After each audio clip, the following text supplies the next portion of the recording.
You've been influenced when you think something you wouldn't otherwise have thought, or when you do something you wouldn't otherwise have done.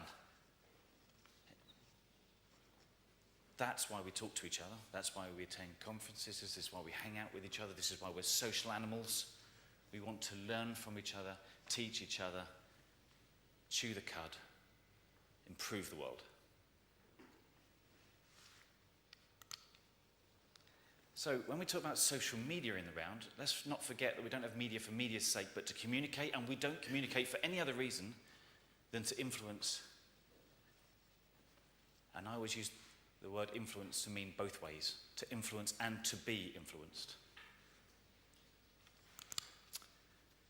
When you start breaking it down like that, or another way of saying that is when you start building it up from first principles, you start to look at that 20th century jargon we've inherited and question it. Reputation management, for example, I don't think means managing a reputation, like any small team of people could do that alone. Brand management doesn't mean managing the brand.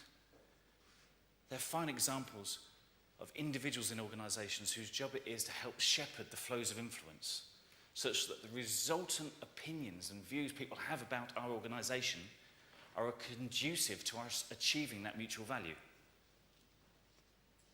That's what we're trying to do.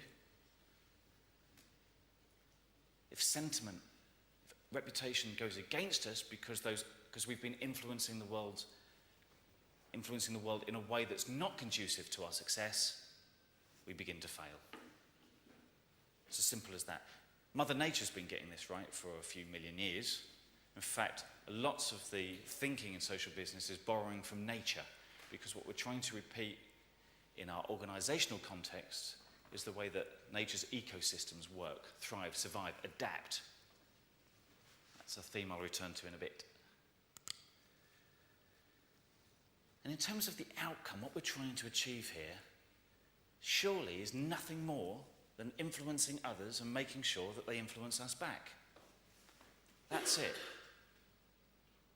That's the sum of the public relations function, the social function, the digital function, the customer relationship function, the customer engagement function. Oh, and logistics, and sales, and customer service, and production, and R&D. In fact, the entire organisation is involved in influencing and being influenced. Social business is about taking the holistic view on that, so we can be more sensitive to that, so that we can be more responsive, more agile, more successful,